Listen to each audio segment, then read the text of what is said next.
Good afternoon, Lou. It's nice to see you. Hey Ross, it's good to see you. So today we're going to be covering a little bit about the reasons as to why you set up the Institute in the first place. But before we get into that, for those that don't know you, can you give us a little bit of an idea about your career to date, some of your achievements? Who is Lou Marciani? Very fortunate, Ross, over a 30-year period plus to be involved in the sports management world. Um, Really, most of my career was spent in intercollegiate athletics in the United States, where I served as athletic director of several universities. And then I had a stint with the United States Olympic Committee to be executive director of two national governing bodies. And those experiences led me back to academia in 2004, where I joined the faculty at the University of Southern Mississippi as director of the School of Human Performance and Recreation. And it was during that period, right smack after 9/11, and we started to do some research on stadium security. And that one thing led to another with the government. And before we knew, by 2006, we had established the National Center for Spectator Sports Safety and Security, which for the last 15 years has been certainly a domestic leader, working with the Department of Homeland Security and looking at obviously emerging issues, to best practices, to bringing in the subject matter experts to grow them through certifications, etc. And then it was during my tenure at the university where I had the opportunity to get engaged with Interpol. And the experience in Interpol began to help us understand the world in relation to fan experience, to safety, security, etc. And we trained over 100 commanders throughout the period of 4 or 5 years there. And we knew then that there was a need for an opportunity to bring the globe together in looking at this industry. And so upon retirement from the university, I knew then, even before, that I would like to take the opportunity to work with a broader spectrum of professionals in the world. And that's how the Innovation Institute for Fan Experience was thought about. And by the way, at the same time, COVID-19 becomes a reality at the same time of thinking through this institute. But the COVID-19 experience certainly was a help to establishing the institute, because there's been a change in the world as it relates to health, safety, security, and service. And it's firmed up the need for bringing subject matter experts together, creating a network of subject matter experts, thought leaders, physicians, technologists, futurists, business leaders, to better understand this industry as we work our way through COVID-19. So the Institute really is built upon networking, best practices, lessons learned, and addressing current and emerging challenges.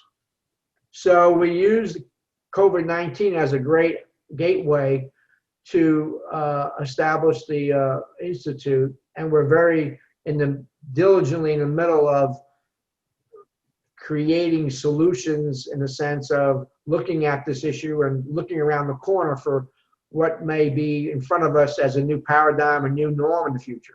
So you mentioned that there is, a lot that's already existing, focused on, sports and major event safety and security. But there doesn't seem to have existed so far anything focused on the fan. Can you speak about the fan experience and why that in particular was something that you wanted to focus on? When we were establishing the Institute, it became clear that the common denominator is the fan, is the family. And all the work we do in safety and security and health safety centers around the fan. And so that there was a strong need to look at the paradigm of how we look at, in the future, safety, security, services, and that's embedded in the fan experience. And so this is the right time to take a look at the needs of the fan, how to improve their experiences.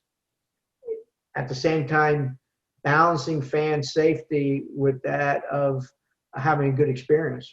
How important is innovation to finding solutions in light of COVID and other risks to major events? Well, this is the best time probably in this industry to be innovative and to look at different aspects of the profession in relation to the fan.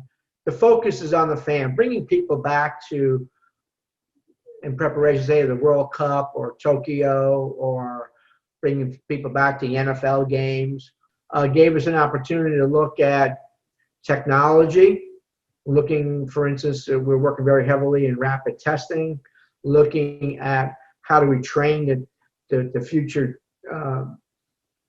personnel in the industry, the change in workforce development, the different needs in the future, looking at best practices, how we're going to, around the corner, what's the event's going to look like in another year from now. Let's say it's post COVID-19, but there's going to be, the impact is going to definitely affect the way we operate. And so the Institute should be out front on this. And all those areas I just discussed. And it takes the bringing together and connecting these world leaders to discuss these. And we can facilitate this discussion and coordination through our forum series, our conference, our town halls, where we have an opportunity, Ross, to bring the best of the world together, really, in a very short period of time, so that we can engage in pulling in experts from 5 continents to look at issues, right, and to look at solutions, etc. And it's a membership organization. Can you tell us what IIFX is offering its members, and to whom in particular are you targeting, aside from what you've already mentioned? It's a membership-driven process here because we want an engagement. And to get engagement, we looked at first as a professional, bringing people in that are involved in guest services, to security, to safety. And we had 2 levels that we wanted to look at. One is the executive level. People who have a lot of experience. We wanted to bring them together. We also wanted to create future leaders group, the young ones that are entering the profession, and bringing them along. And we're really looking at about 28 different areas of the industry that do affect fans. And the different area, it could be from high school sports all the way up to youth sports, to the Olympic movement, etc. The whole ball of wax.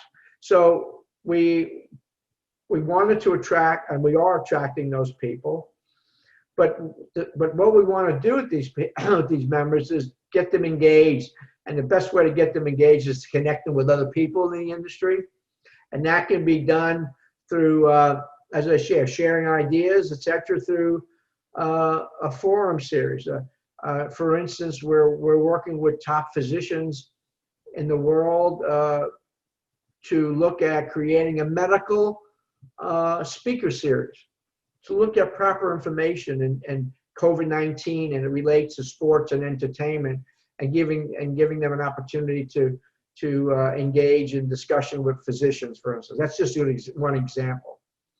And the same thing we'll do with the commanders, etc. So we want to communicate there. We want to provide international conferences or other conferences so people can hear and learn and grow. I mean, that's part of what the Institute's about, is growing people, growing programs. So we've been engaged there, as well as the other area that we're very heavily involved is technology. Bringing people, great technology firms in the world to look at these issues and bringing them through the ecosystem so that maybe they can assist us in bringing solutions that we need. And you mentioned conferences, but in November you're hosting your first virtual conference. Can you tell us what we can expect from this event? We're hoping to attract professionals from all over the world to gather to look at really the future. Future meaning looking at what we've just been through, this disruptive phase in our profession, is to look at what we've learned from this, right? What are we going to take with us into the future? And we would be looking at, having speakers from the world level, from highest level, such as World Cup, hopefully Tokyo as well, and look at those issues, to major venues in the world, to what have they gone through, what do we need to look at in the future. So centered around this conference about rich knowledge that people need to understand first what has happened, and then what is this world going to look like, in 2021 and on. And it's a timely conference to bring the world together to look at these issues. So if I wanted to attend the conference, if I wanted to participate, how would I sign up for it? Well, just go to our site, IIFX.org, and there'll be a pop right up and say, how to register. That's probably the easiest way to go about. We'll have it's 2 days. We will have exhibit area as well, because we're very high on technology solutions, and I think people should see what's going on in the world and have a chance to communicate and chat with exhibitors who are solution providers that are very important as well. And it should be exciting 2 days for our industry to have this global perspective. And just a mention on the fellows that you're selecting to be a part of this institute. Can you tell us how you're going about selecting these thought leaders? Well, in order to have this broad spectrum of knowledge and expertise, we thought in our footprint that we would build this thought leadership around distinguished people who can assist others.